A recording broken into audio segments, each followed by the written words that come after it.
Panginoon, maraming salamat sa laging pag-alalay sa amin, sa laging pagtulong sa amin. We really appreciate all these things sa aming mga buhay.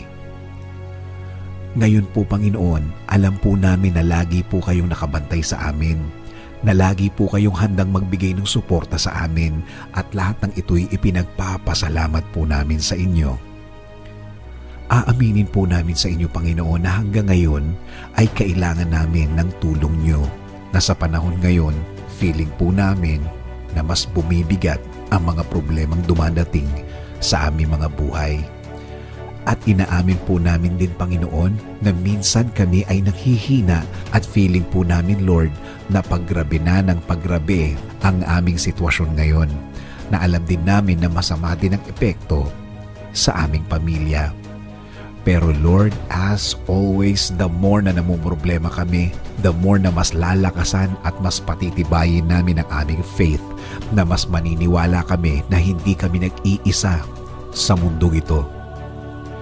Dahil nagawa nyo ng baguhin ang sitwasyon namin dati, alam po namin na mangyayari po ulit yun. Alam po namin na tutulungan nyo po kami ulit. Kaya ang mga araw na dadating ay magiging iba. Kaya ang mga linggong darating ay magiging iba. Mas maniniwala at mas magtitiwala kami. Habang humihirap ang sitwasyon namin, mas lalakihan namin ang faith namin sa inyo, Panginoon. Titingin kami sa inyo, mas magfo-focus kami sa inyo. Dahil parang lumalaki ang problema kung dito kami nakatingin. Kung dito kami nakafocus, mas natatakot kami, mas nag-aalala kami. Kaya ito ay mag-iiba tulad ng dati.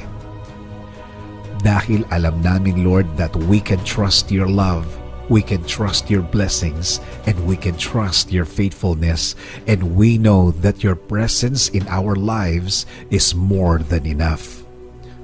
Panginoon, ngayon pa lang, salamat na. Alam namin ang pagtulong mo ay hindi na magtatagal, na magbabago na ang dapat mabago, na mapupunta na sa way namin ang lahat ng tulong na kailangan namin.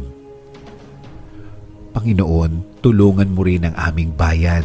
Tulungan mo nang makabangon ng tuluyan ang aming bansa. Kami ay maniniwala at magtitiwala na darating na ang tulong na laman ng aming mga dasal para sa Pilipinas. This is our prayer in Jesus' name. Amen.